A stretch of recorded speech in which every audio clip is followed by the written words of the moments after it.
The sound of the front door unlocking made my heart jump, like it always did when my husband came home. I was setting the table, the scent of roasted chicken filling the kitchen, soft jazz playing in the background. A normal evening. Predictable. Safe. I turned with a smile expecting to see only him, but then, there he was. A face I hadn't seen in years. My husband's best friend, standing in our doorway like a ghost from another life. He looked different. Taller. No, just more assured. The way he carried himself, the way his sharp eyes scanned the room before settling on me.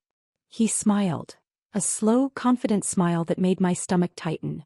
My husband, oblivious, clapped him on the back, his voice full of excitement. Surprise. Thought I'd bring him over for dinner. I forced a polite smile, but my pulse was uneven. During dinner I tried to focus on my husband's stories, but my thoughts kept drifting. Then it happened. His hand brushed against mine as he adjusted his glass. Barely a touch. Yet heat crawled up my arm. I pulled back quickly, pretending it was nothing. But something had shifted. Later that night I woke to a faint sound. A creak from the living room. I slipped out of bed, my breath steady but shallow. In the dim light I almost ran straight into him. Too close. Can't sleep. His voice was low, almost amused. I should have stepped back. I didn't. The air between us felt charged, like something had already begun. Something neither of us could name, but both of us felt. He was supposed to stay for a couple of nights, just catching up, just passing through. That's what my husband said. But when he asked if he wanted to crash here for a while, maybe a few weeks, he barely hesitated before saying, "Why not?" That was the moment everything shifted, though I didn't realize it then. At first it was easy to ignore. But little things started standing out. His voice in the morning, deep and relaxed, blending with the hum of the coffee maker. The way he leaned against the counter, too comfortable, as if this was his home too. His laughter at night, rich and effortless, filling spaces that once felt familiar. I wasn't supposed to notice, yet I did. I noticed how his eyes lingered when I walked into a room. How his presence made the air feel different. My husband saw nothing, no change, no shift. But I caught myself checking my reflection before leaving the bedroom. Fixing my hair before heading downstairs. Choosing my clothes more carefully. As if, without meaning to, I wanted to be seen. The party was loud, filled with voices, laughter, clinking glasses. My husband was across the room, deep in conversation, unaware of anything but his own amusement. I stood by the bar sipping my drink when he appeared beside me, effortless, like he belonged there. "You look like you need something stronger," he murmured, pouring whiskey into my glass before I could protest. His fingers brushed mine as he handed it over. I should have pulled away, but I didn't. The warmth of the drink burned down my throat, but it wasn't the whiskey making my pulse race. Music thumped through the walls, but the space between us was silent, charged. He leaned in, his breath close to my ear. "You're different tonight," he said, almost a whisper. I turned to face him, and suddenly there was no space left. Our lips hovered, a hesitation that lasted forever but only a second. Then we kissed. Soft, brief, electric. A mistake, but I didn't stop it. A voice cut through the noise. My name. I turned sharply. My husband stood there, watching, his expression unreadable. My breath caught, my heart pounding so hard I thought everyone could hear it. My husband's eyes locked onto mine, but before I could react he blinked, shook his head slightly and turned away. He didn't see it. Or maybe he didn't want to. The noise, the crowd, the dim lights. It was easy to doubt what you thought you saw. I exhaled slowly, forcing a laugh, pretending nothing happened, but my hands trembled around my glass. Later back home I found myself in the kitchen staring blankly at the counter, replaying it over and over. I didn't hear him come in. "You seem tense," he said, voice lower than usual. I turned and there he was watching me. Calm, steady, too knowing. "Long night," I muttered, but my voice wavered. He stepped closer, close enough for me to feel the warmth of him, and I should have backed away, should have ended this before it started, but I didn't. I liked it, that edge, that quiet danger humming between us. And that terrified me more than anything else. Guilt sat heavy in my chest, an unbearable weight pressing down with every passing hour. I needed to fix this, to prove to myself that what happened meant nothing. That night, as my husband sat on the couch, scrolling through his phone, I moved toward him, forcing normalcy back into place. He looked up, surprised, as I leaned in and kissed him first, my lips pressing against his with intent, with purpose, with the need to erase everything else. His hands found my waist, pulling me closer, and I let my eyes shut, waiting for that familiar warmth, that rush I used to feel. But there was nothing. No spark. No heat. Just the mechanical rhythm of a moment I should have wanted. I pulled away too quickly, forcing a smile that didn't reach my eyes. He didn't notice. Or maybe he did but chose not to. Then the air shifted. A presence. I turned my head and there he was standing in the doorway watching. Our eyes met and he didn't look away. The challenge in his gaze was unmistakable.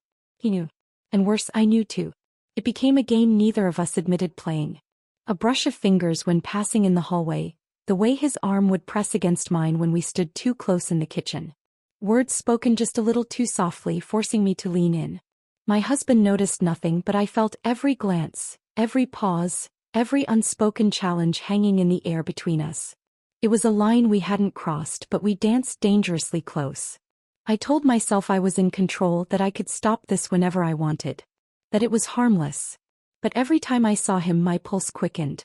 Every time he smirked as if he knew exactly what I was thinking, my resolve cracked. Then one night my phone buzzed. A message. Just one word. Come out. I stood frozen, staring at the screen, my heartbeat pounding in my ears. I knew what this was. I knew what it meant. I moved to the door, hesitating just long enough to convince myself I wasn't really doing this. My fingers curled around the handle. And I pulled it open. The night air was cool against my skin as I stepped outside, my breath unsteady, my heartbeat too loud in my ears. He was leaning against the porch railing, waiting. I should have said something, no, stop, this is wrong, but I didn't. He didn't speak either, just watched me, his expression unreadable. And then somehow we were too close. His hand brushed my arm, slow, deliberate. I should have pulled away, but I didn't. My body betrayed me, leaning into the warmth of his touch. His fingers trailed lower, lingering for just a second too long. It wasn't a kiss, it wasn't anything I could explain, but it was enough to shift everything. The air between us thickened, heavy with something we couldn't take back. Then I saw it. A small figure in the window. My son. His face pressed against the glass, watching. My stomach twisted violently. Did he understand? Did he see? I stepped back instantly, the cold rushing in where his warmth had been. But it was too late. Something inside me cracked. I had gone too far. And there was no undoing it now. Lately, my husband had started watching me differently. Longer pauses, quiet observations, questions that seemed harmless but weren't. You've been distracted, he'd said the other night, but I'd laughed it off, acting as if nothing had changed. But everything had changed. That evening I thought I was alone. The house was silent, my pulse uneven. He had texted me earlier, come to the den. I hesitated but still went. He was already there, standing too close, his gaze locked onto mine as if daring me to back away. My breath hitched. One step closer than another. My fingers brushed against his wrist and I didn't pull away. Then it happened. I kissed him. A sharp intake of breath cut through the moment. My stomach turned to ice. I pulled back, my hands shaking as I turned. There, standing in the doorway, was my husband. He didn't move. Didn't speak. The silence was suffocating.